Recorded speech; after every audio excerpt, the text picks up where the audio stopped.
Hello दोस्तों, राधे राधे। कैसे हैं आप लोग। आज मैं आपको एक बहुत अच्छी कहानी सुनाने जा रहा हूँ। पूरी कहानी जरूर सुनिएगा और मेरे चैनल को सब्सक्राइब कर दीजिएगा। पाप का बाप। एक पंडित जी काशी से विद्या अध्ययन करके अपने गांव वापिस आए। शादी की पत्नी घर पर आई। एक दिन पत्नी ने पंडित जी से पूछा, आपने काशी में विद्या अध्ययन किया है, आप बड़े विद्वान हैं, यह बताइए कि पाप का बाप मूल कौन है।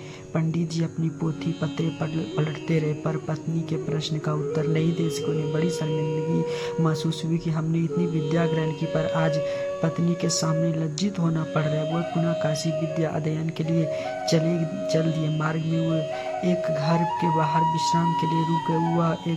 वह घर एक वेश्या का था। वेश्या ने पंडित से पूछा, कहाँ जा रहे हैं महाराज। पंडित जी ने वेश्या को बताया कि मेरी स्त्री ने पूछा कि पाप का बाप कौन है। इसी प्रश्न का उत्तर खोजने काशी जा रहे हो। वेश्या ने कहा, आप वहाँ क्यों जाते। इस प्रश्न का उत्तर तो मैं आपको यही बता सकता हूँ। पंडित जी प्रसन्न हो गए कि यह काम बन गया। पत्नी ने प्रश्न का उत्तर इस वेश्या के पास है, अब इन्हें दूर नहीं जाना पड़ेगा। वेश्या ने पंडित जी को 100 रुपये भेंट देते हुए कहा, महाराज जी, कल अमावस के दिन आप मेरे घर भोजन के लिए आना, मैं आपको प्रश्न का उत्तर दे दूंगी। 100 रुपये का नोट उठाते हुए पंडित जी ने कहा, क्या हर्ज है, कर लेंगे भोजन। यह कहकर वेश्या को अमावस के दिन आने की कहकर पंडित जी चले गए। अमावस्या के दिन वेश्या ने रसोई बनाने का सब सामान इकट्ठा कर दिया। पंडित जी आए और रसोई बनाने लगे तो वेश्या ने कहा, पक्की रसोई तो आपके हाथ की पाते खाते ही हो, कच्ची रसोई हर एक के हाथ की बनी नहीं खाते। मैं पक्की रसोई बना देती हूँ, आप पा खा लेना।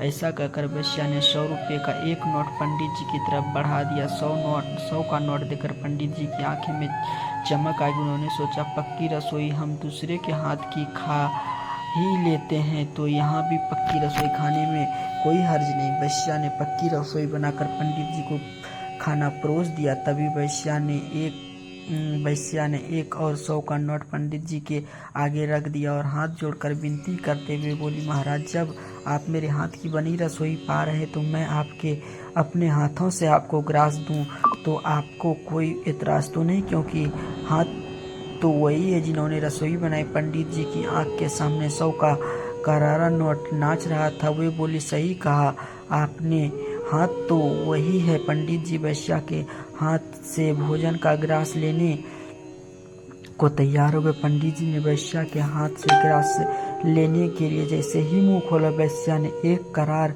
थप्पड़ पंडित जी के गाल पर जड़ दिया और बोली, खबरदार, जो मेरे घर का अन्न खाया। मैं आपका धर्म भ्रष्ट नहीं करना चाहती। अभी तक आपको ज्ञान नहीं हुआ।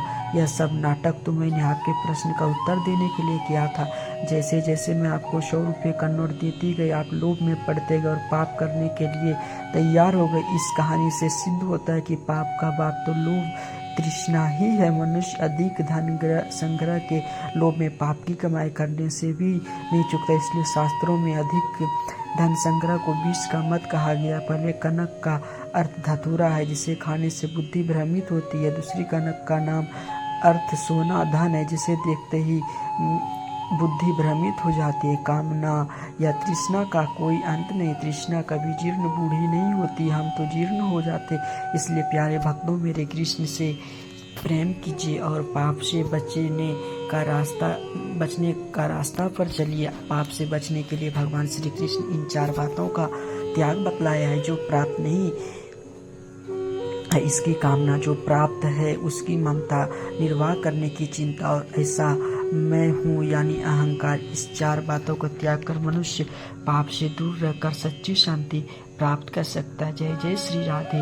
अगर कहानी अच्छी लगी हो तो मेरे चैनल को सब्सक्राइब कर दीजिए और कमेंट बॉक्स में हर हर महादेव, जय श्री कृष्णा, राधे राधे जरूर लिख दीजिएगा और मेरे चैनल को सब्सक्राइब कर दीजिएगा प्लीज़।